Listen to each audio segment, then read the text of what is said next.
biso la députée opposition tozali na mawa makasi tokutani awa na morgue cinquantenaire na sangwa liwa epesi biso pasi na motema. Honorable Chérubin Okende bauti koboma ye ezali inadmissible dans un pays qui se dit démocratique baboma un député national par rapport à ma conviction na ye yango tozosenga la peuple congolais mobimba etelema endima eloko wana te qu'un représentant du peuple abomama lokola moi ezali inacceptable. Et biso na ngambo opposition tokosala baactivité koto revendiquer koto contester notre oyo. Merci beaucoup.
Bokoto général fantôme koza banzoi a fachi beto.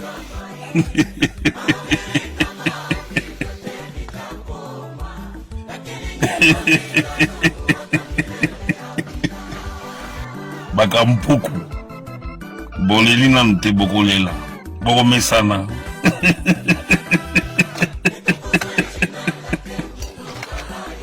Koto bokoto général fantôme koza banzoi a fachi beto.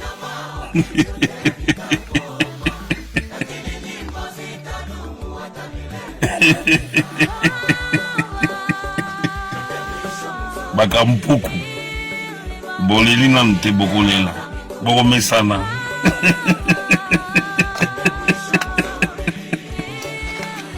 Kapata tubule ala taradi.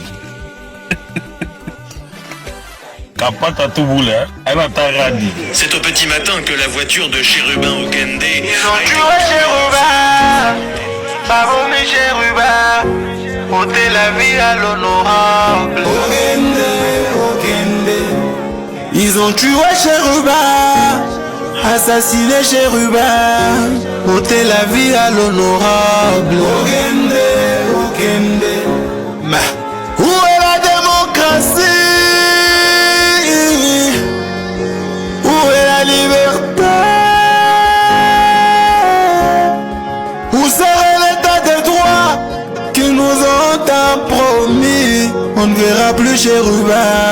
Okende. Où est la sécurité? Où est la tolérance? Où sera qu'ils ont trop vanté? Bao bazo bundisa moka na biso bango na bazali na kimia. Bao bazotia makelele koboma bandeko na biso na est. Bao bazokidnape preleve badongolongo na bango bilokwa mabumu baza na bomoi. Me Chérubin nde bamoni ya koboma.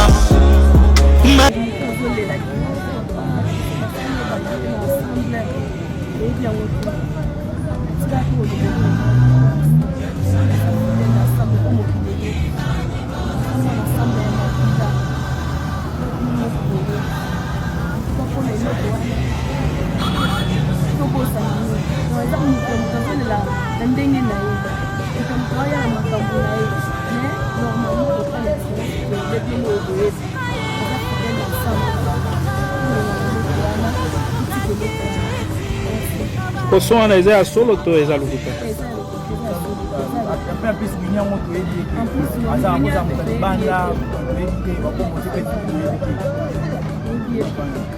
So quand est-ce que la communication de la famille aura lieu? Papa et Charida, nous avons informé. Dès que l'information sera bien, on continue en 4 et on a bref, tozo betela Chilombo maboko, tozo betela IDPS maboko pour la première loterie na bango ba gagner. Mais boy ba ke makila excellence okozala impunité, justice nango okozala. Président de la Cour constitutionnelle, yo mutu ba utiliser ki yo pour ba kidnapper ya Chilombo, ba enlever excellence, ba kende ko exécuter.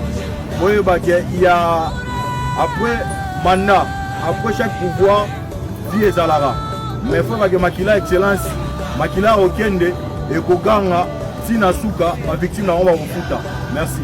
Biso ba député opposition tozali na mawa makasi tokutani awa na morgue ya cinquantenaire na sangwa liwa epesi biso pasi na motema. Honorable Chérubin Okende bauti koboma ye ezali inadmissible dans un pays qui se dit démocratique baboma un député national par rapport à ma conviction na ye yango tozosenga la peuple congolais mobimba etelema Endima eloko wana te qu'un représentant du peuple abomama lokola moi ezali inacceptable. Et biso na ngambo opposition tokosala activité auto revendiquer auto contester notre oyo. Merci beaucoup. C'est au petit matin que la voiture de Chérubin Okende. Ils ont tué Chérubin, Babomi Chérubin, ôté la vie à l'honorable. Ils ont tué Chérubin, assassiné Chérubin, ôté la vie à l'honorable. Où est la démocratie? Où est la liberté? Où serait l'état de droit qu'ils nous ont tant promis? On ne verra plus Chérubin. Où est la sécurité? Où est la tolérance? Où seraient les peuples d'abord qu'ils ont trop vanté? Samo cannabis au banguna bazali na kimia. Bao bazotia makelele koboma bandeko na biso na est. Bao bazo kidnapper prelever batongolongola bango biloko mabumu bazana bomo ime chéri benge bamoli ya koboma.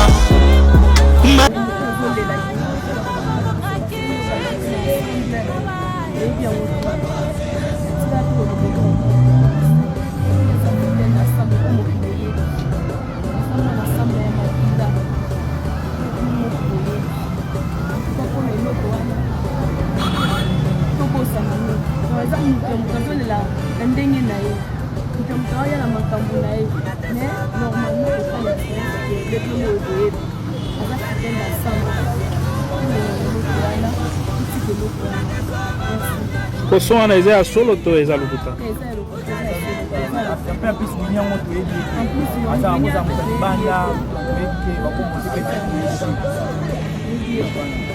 So quand est-ce que la communication de la famille aura lieu?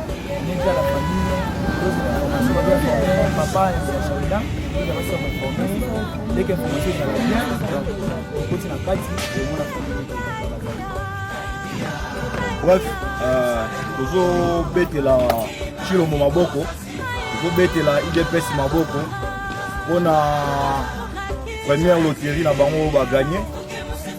Mais boy ba ke makila excellence et kozala impunité, justice nango okozala.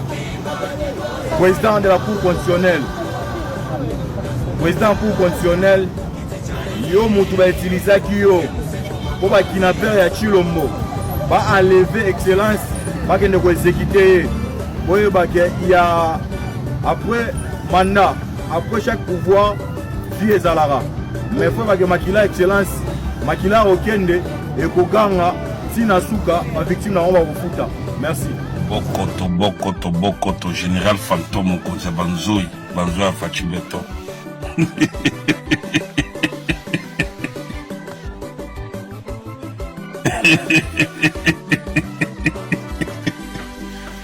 Bakampuku boleli nanu te bokolela bokomesana.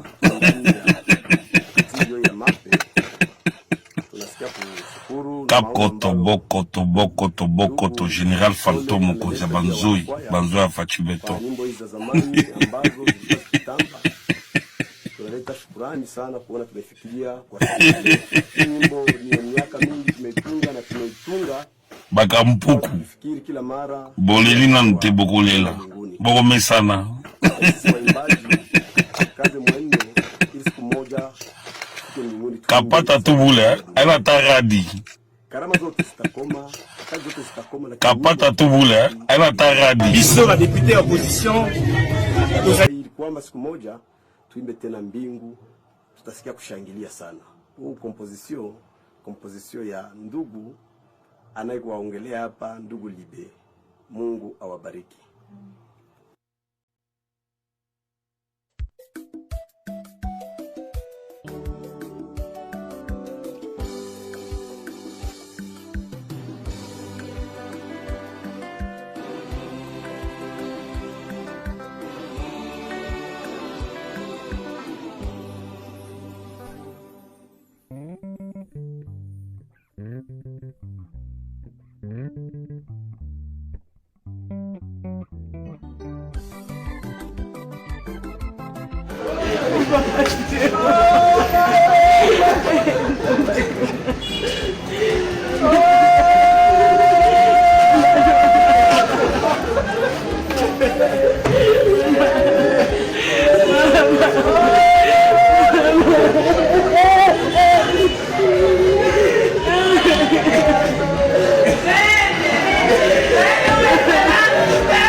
Le DG de l'année était un Kassai. On dit. C'est ça. Je vérifie, c'est aussi le cas, personne ne m'a contredit. CNSS, celui qui gère CNSS, c'est aussi un Kassai. Celui qui gère la CENI, c'est aussi un Kassai. Celui qui gère la Cour constitutionnelle, c'est aussi un Kassai. Celui qui gère la Cour de cassation, c'est aussi un Kassai. Celui qui gère la Banque centrale du Congo, c'est une Kassai. Vice-ministre de l'Intérieur, c'est aussi un Kassai. Ministre de l'Intérieur, ministre des Affaires étrangères, c'est aussi un Kassai. Ministre des Finances, c'est aussi un Kassaïen. Ministre de la Justice, c'est aussi une Kassaïenne. Ministre des Affaires sociales, c'est aussi un Kassaïen. Ministre des Mines, c'est aussi une Kassaïenne.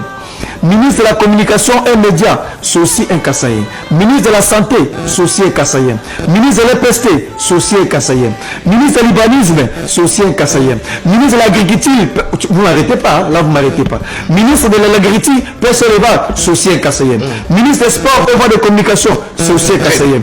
Vice-ministre de la Défense, c'est aussi un Kassaïen. Vice-ministre de l'Environnement, c'est aussi un Kassaïen. DG de INPP, c'est aussi un Kassaïen. DG de LMC, c'est aussi un Kassaïen. DG de DGI, c'est aussi un Kassaïen. DG de OCC, c'est aussi un Kassaïen.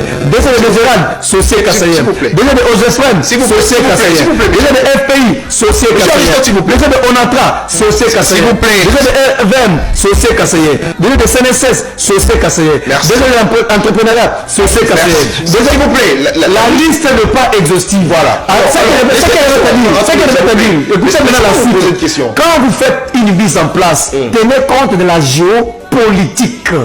Je suis de la province du Bas-Ouélé, territoire de Bouta. Vous n'allez pas me dire que dans ma province. Toye, encore une fois, na sango ya mawa, ya pasi, sango liwa.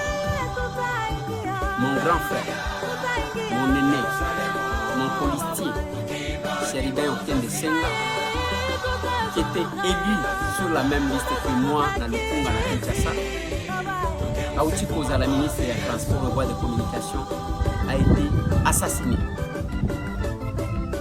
Baku babomi ndenge nini nalingi na pesa bino mwa information ya muke ya oyo ngai na zwi en attendant que justice banquette mususu ko kopesa ba information ba ebisinga que akendaki na rendez-vous moko tango ake na rendez-vous wana akomi quelque part ya tikali na mutu kazu ba document apesi garde du corps na ye na chauffeur na ye pour que bakoka kokende kotika ba document mais ya tikali ye moko na mutu kotika la zo tikala ye moko na mutuka baye ba enlever ye nde bomona ki lobi déjà ebanda ki on a enlevé Chéribin Okende ba enlever ye mais ce matin bakuti nzoto na ye sur poids lourd côté ya Sep na commune ya Gombe na minute oyo ba memaki nzoto na ye pour que ba memango na clinique Ngaliema mais na yoki ba changer ba memie na hôpital du cinquantenaire na morgue ya hôpital du cinquantenaire. Et je vais essayer de réfléchir, ça me dérange énormément. Bande Konangai, il faut keba. La justice va faire son travail, les services doivent faire leur travail parce que comment tu sais qui te fait ces informations, on doit connaître à Biswazat. Naloba que on est en train de préparer les chaos et il y a une forte complicité. Makambo Makasi est risqué et comme elle a dit, c'est tout le monde qui pensait que Tosali, alerte Tosali, Kosala Sokineni, Papel et intimidation des Alakimi. Naloba Yango comme banda mois de février. Na marche Salemaki, on voulait tuer un grand joueur. Naloba Nabil, Konako, paralyser tout. Nangonga Oyo, réunion Yamakasi, et Zo Salema, depuis maintenant une semaine, na Bruxelles, et tout le monde le sait. Dans le système, il faut une transition il y a 2 ans. Transition, qui soit médecin, soit prêtre, avec quelle procédure tu éviter. Et dans les lots, les sanctions contre quelques généraux ont été envisagées. Pour les Kakapambate, aujourd'hui, nous venons de perdre un grand messie, Chéribin Okende. Je répète, congointelligence.com qui vient de publier un article, congointelligence.com. Le titre c'est Urgent. Assassinat politique par Félix Tshisekedi. Voici la photo du lieutenant-colonel Kiki alias Ramakota, le commanditaire de l'assassinat de Chéribin Okende et comment il a tué. C'est l'article de Congo Intelligence. Le fameux colonel Kiki, décrié par Congo Intelligence, la photo est là. C'est Congo Intelligence qui a publié la photo. Je vous lis l'article. L'article est signé par un certain Vincent Carter. L'article dit ceci, la photo est là. La photo de la personne qui aurait assassiné, selon le site d'information Congo Intelligence, monsieur Chéribin Okende. Voici ce que l'article dit. Ce matin, Kinshasa a été le théâtre d'un crime politique choquant avec l'assassinat de Chéribin Okende, porte-parole d'Ensemble et ancien ministre des Transports. Cet acte odieux soulève des questions cruciales. Je suis tout aise. Vous venez répondre aux députés nationaux par rapport à toutes ces candidatures. C'est un devoir républicain. Je dois répondre aux préoccupations des représentants légitimes du peuple. Moi-même, non, ça ne doit pas incarner une peur. Si c'est cela la conséquence, je vais assumer parce que j'ai le devoir de redevabilité vis-à-vis de la chambre basse de notre Parlement. Mais pendant ce temps, vous restez fidèle à vos statuts. Et ce n'est pas la question à l'ordre du jour ici. Ma loyauté est confirmée vis-à-vis du président de la République, chef de l'État, en tant que membre.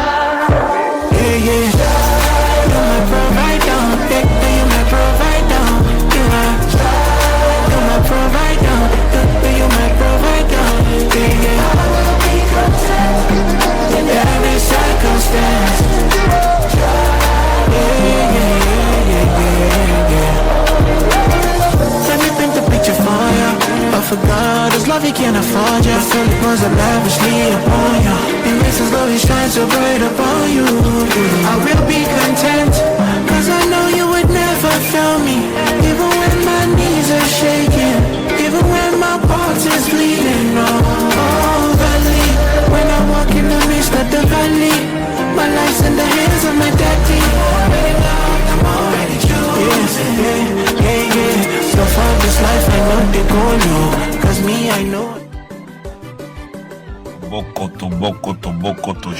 fantôme konza banzoi banzoi fachi beton. Tunashukuru Mungu tena kuona ndani ya studio ya Mape. Tunasikia bakampuku na maono ambayo bolelina nte bokolela bokomesana kwa nyimbo hizo zamani ambazo zilikuwa zikitamba. Kakoto bokoto Général Fantôme konza banzoi fachi beton. Kwa kila mara juu ya mwisho wao kwenda mbinguni. Waimbaji kaze mwendo ili siku moja bakampuku bolelina nte bokolela bokomesana.